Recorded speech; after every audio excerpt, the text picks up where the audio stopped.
Magandang araw mga kaibigan. Bigyan natin ng reaction, opinion itong post ni Dr. Lorraine Badoy. Sabi niya, sagutin mo ito, ngagba. Minus 37 ratings mo sa Mindanao. Mag-snort ka na, damihan mo overdose levels, ha? Tungkol po ito sa SWS survey na bagong labas. Survey period is November 24 to 30. Nako, sa buong bansa, minus na negative 3 ang net trust rating ang Pangulo. And sa Mindanao, grabe, negative 37. Oh, this is now the worst na natanggap ng Pangulong Marcos sa kanyang rating. Kasi yung mga nauna is nakakakuha pa naman siya ng 3% positive. Ngayon, grabe negative 37. Never in the history ng Philippine politics na may presidente, sitting president, na nagkaroon ng ganyang kababa ng rating. So, what does this mean? Una, si Congressman Adjong, I think 2 months ago, sinasabi niya na tumaas na daw ang ratings ni PBBM sa Mindanao. Hello, Congressman Adjong. Sana magising kayo sa katotohanan na ang Mindanao will always be a Duterte country. Maalala ko tuloy nung bago mag-eleksyon nung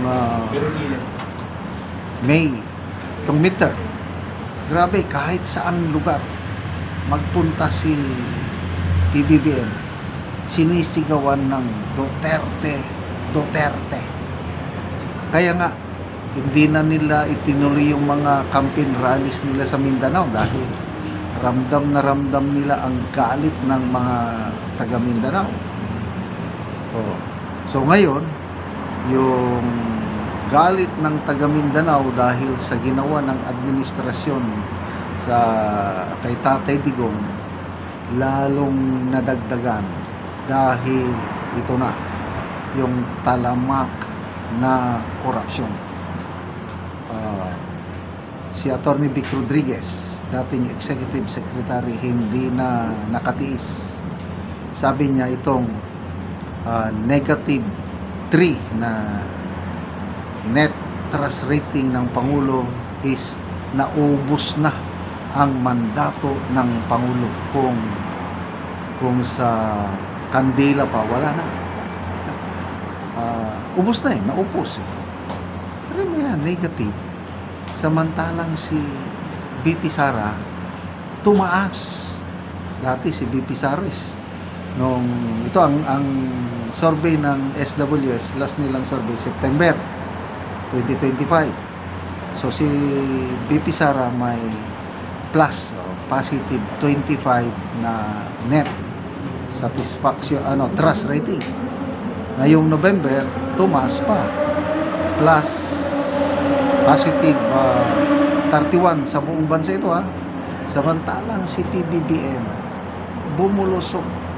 Noong September, meron pa siyang positive 7. Okay ba yun? Ngayon, negative 3 sa buong bansa. At ngayon ko lang nalaman through sa post ni Dr. Lorraine Badoy na negative 37.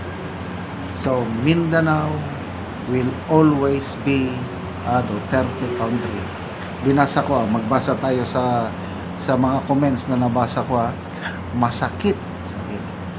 Masakit para sa amin, taga Davao, yung ginawa nila kay Tatay Digong. I can never forgive and forget. So, ako, masakit din. Hindi ko yan makalimutan sa buong buhay ko. talagang beyond description itong ginawa. I never thought na aabot ng ganito ng ating minamahal na Tatay Digong maghirap sa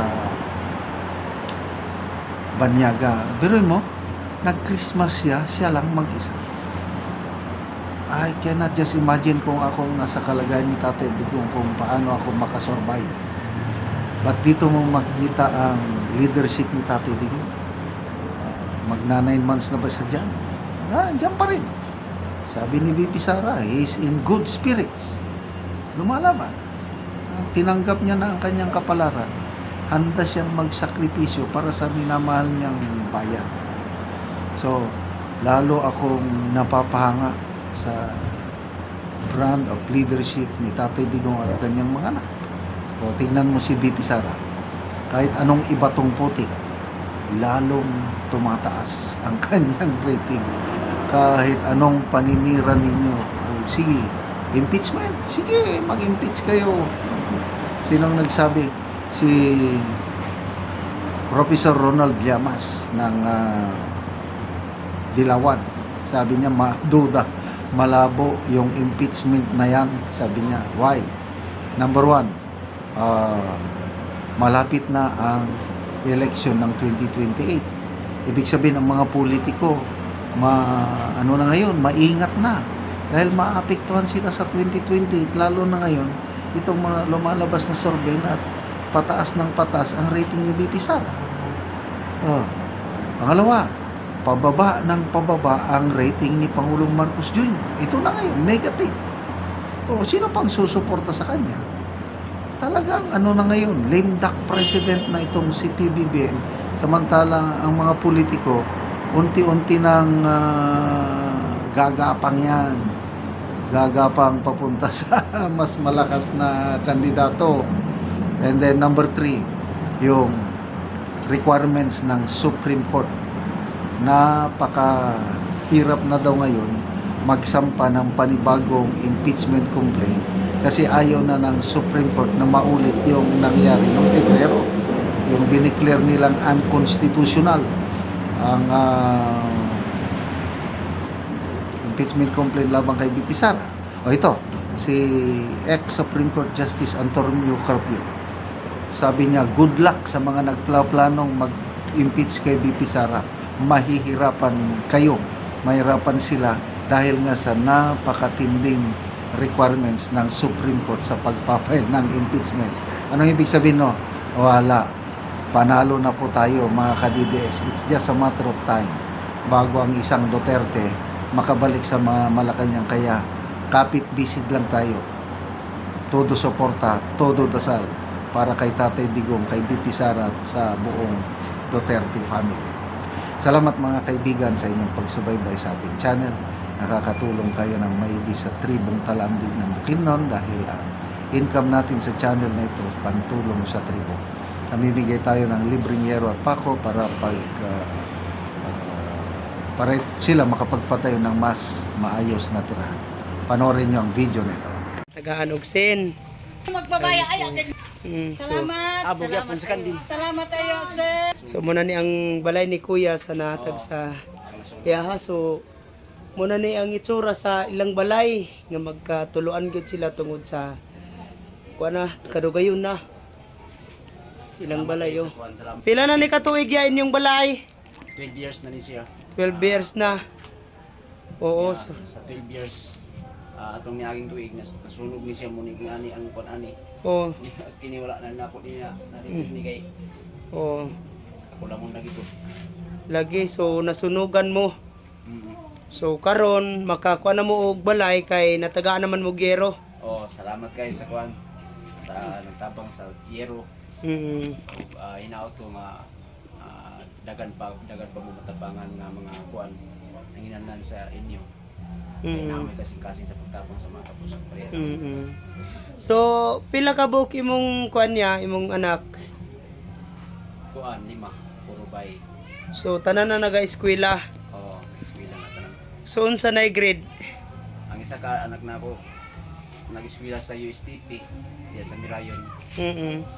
Dahil sa Palayon. sa Boksok sa Talakag. Mm. Duha ka college na ako.